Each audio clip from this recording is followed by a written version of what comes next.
focus on how to create a side hustle and how to make your side hustle your main hustle. So today I have my friend, my brother, and my mentor, Bobby, aka DJ Blast. What's good, guys? How y'all doing? Excited to be here with y'all today. Thank you. So we're definitely gonna have a few questions, and we're gonna have conversations with Bobby. And then for people that don't know you, I'd like you to introduce yourself. Hey everybody, my name is Bobby. I'm from Lagos, Nigeria. I grew up in Dallas, Texas, and now live in Seattle, Washington. I'm an entrepreneur and a program manager. I work here at Microsoft, primarily in the video space, and then I own a company of video photography, graphic design, and DJing primarily. Okay.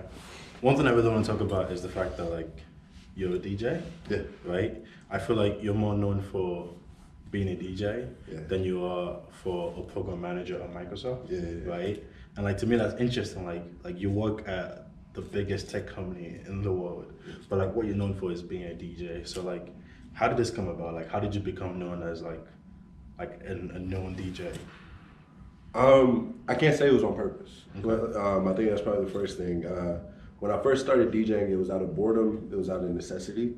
I moved to Seattle, there was no African-American population, so I couldn't hear Afrobeats anywhere that I went. I couldn't hear hip-hop anywhere that I went. Got it. And I'd always loved music, I'd always had a deep passion for it, so I was like, why not learn how to DJ, you know? So when you say I'm known more as DJ Blast, that's all something that's happened within the last 2.5 years, you know? Because I moved to Seattle 3 years ago, so for me, it's when it started, it was I just wanted to fill a gap. Got it. And then I got good at it. And then I was like, okay, I want to fill a gap in a bigger part of the world. You know, let's start traveling, let's start seeing more places. And that just became the brand with some thought behind it, but overall it just kind of happened. Okay. Would you say your side hustle became your a main hustle? Yeah, it's my passion, you know, like I said, I've always loved music, but I got really passionate about DJing in particular. Okay. And I really, really wanted to show the world what Afrobeat sounded like, what Southern music sounded like, and I wanted to curate spaces for people. I didn't want people to just come and party. I wanted them to have an experience. I wanted them to remember, you know, so. I think that's really exciting. I remember when I came here, I met you as Bobby, the program manager, and then before I know it was you need to go to his parties. His parties are the parties. Right? So I think for me it's really interesting because a lot of people struggle with that. At my main job, Monday to Friday, but how do I find that something that I love to do, but also makes me money? Yeah. So I think if you have any advice, what advice can you give to people? Well, I mean, I feel like your main job, your Monday to Friday job is you're making money for somebody else. Okay. You know what I'm saying? Yes, it's paying you, it's making sure that your expenses are met, you know, that your needs are taken care of, but you're making money for somebody. No matter what I do at Microsoft, I know 2 people are getting paid: Bill Gates and Satya Nadella. Simple. Okay. Simple. You know what I'm saying? No matter whatever impact, it just goes up the chain. Whereas when I'm DJing for DJ Blast, Blastography, Limited Liability Corporate, you know what I'm saying? That's me. You know, that money is coming to me. I have to pay Uncle Sam. Facts. But I created that, you know? And it's something extremely liberating about knowing the fact that you can generate income for yourself. Okay. I love that, and I really love that, so thank you. I think something we talked about was the idea of DJ Blast and the brand DJ Blast. Yeah. Where exactly did that come from? So I played football, right? I played football for 9 years. American football? American football. Oh, sorry, I know this is my bad. I'm from Dallas. So American football, and they used to call me Bobby Blast on the field, right? And that's a story on its own, but Blast stuck, and I started my first company called Blastography, and that was the photography, videography company, and graphic design. So when I started DJing, I'm over here thinking about all these DJ names, I need something cool, I need something catchy, like this DJ Mustard, DJ Khaled, something just dope, but couldn't come up with nothing at all. And I felt like it was just sitting right in front of me the whole time. Like Blast has always been there. Okay. So that's how I ended up pulling Blast off of Blastography and throwing it on the DJ, and it just kind of stuck.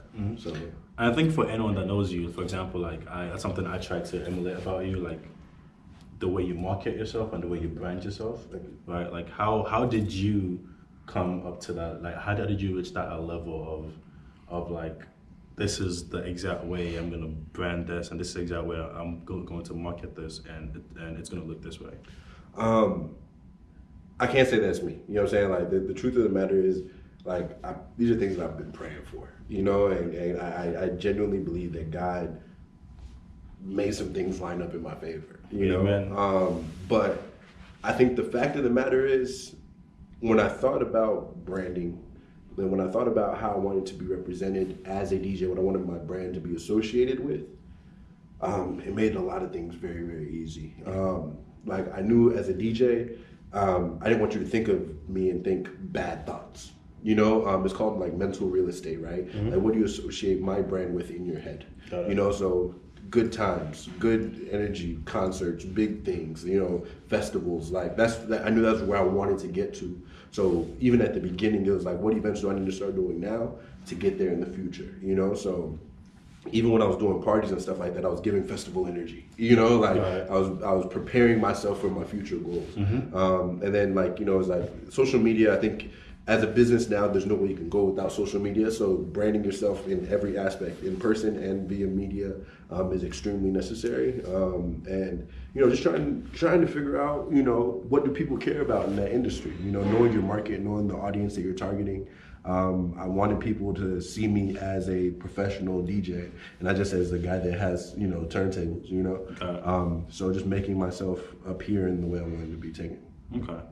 So I want to touch about, like, kind of go through a different segue of you were born in Nigeria, right? And I have this question that I always like to ask people, right? Like, if you never left the country, if you never left the continent, like you were born in Lagos, grew up in Lagos, went through the Lagos lifestyle, is Bobby a Microsoft employee? Is Bobby a DJ? Like, do you think you would have the level of success do you have? Do you think that you would still have the interest you have now, or do you think that living in that continent, living in another place, would have swayed you a little bit? I think it would have been swayed. I wholeheartedly believe that you're a product of your environment. Okay. Right? And for me, growing up, and I think for a lot of Nigerian/African kids, there's only a couple options as far as career goes, right? You could be an engineer, a doctor, a lawyer, you know, like there's only a few options, right? So DJing is nowhere in those books.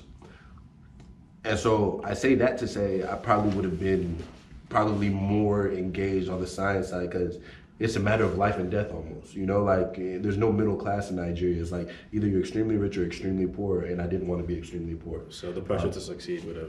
Too high. Yeah. But on the flip side, there's a possibility I still very well might have been a DJ.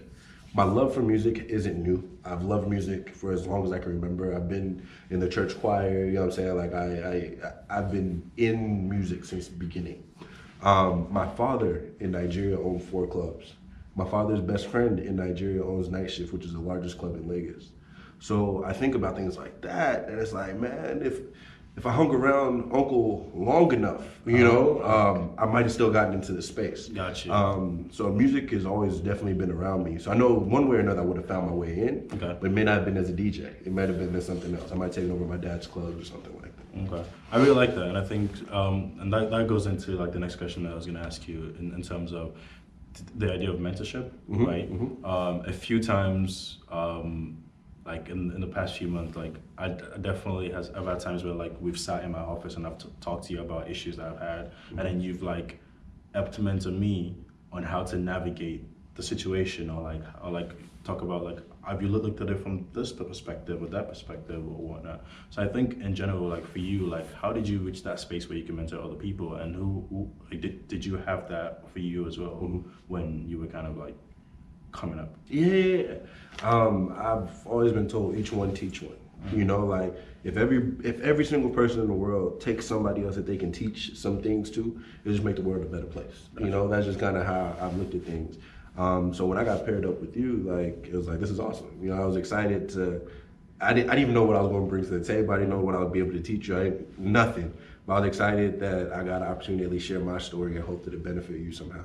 So many people share their story with me. You know, mentorship, I think, is half the reason I'm anywhere, or you know, that I currently am.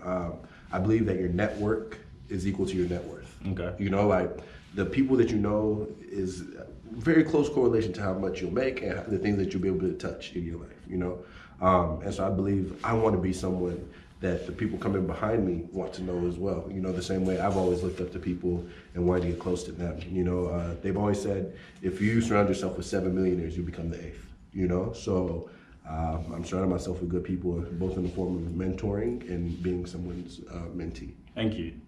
That's something I actually really like. I think is important for just everyone in general, like having the individuals to talk to.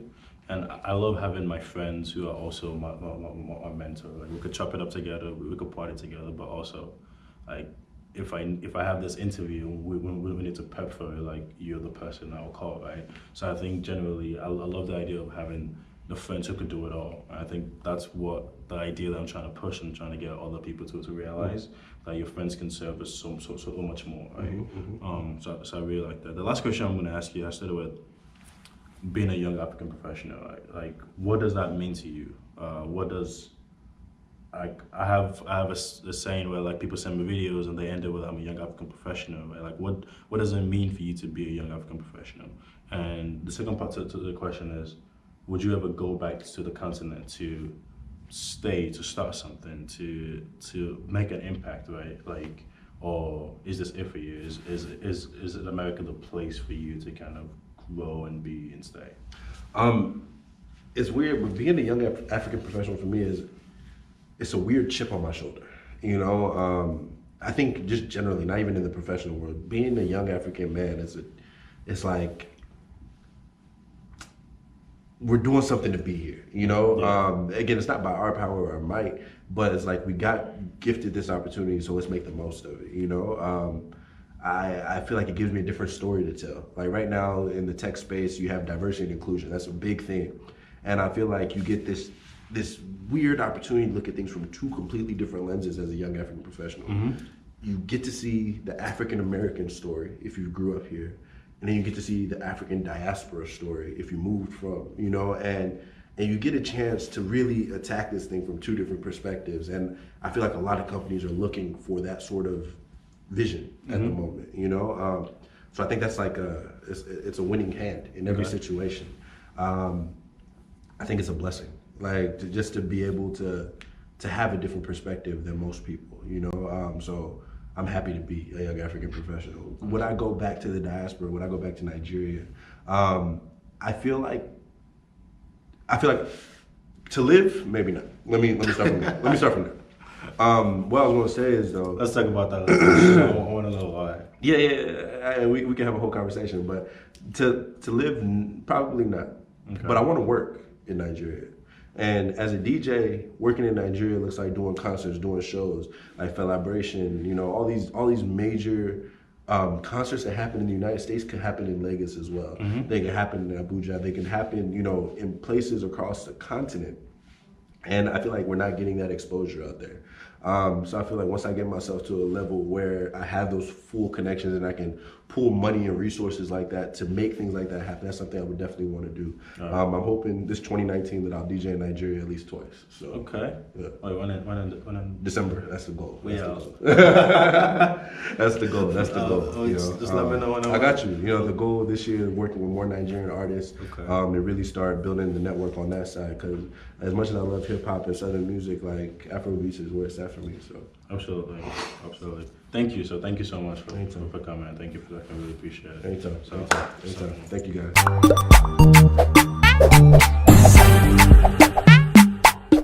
guys.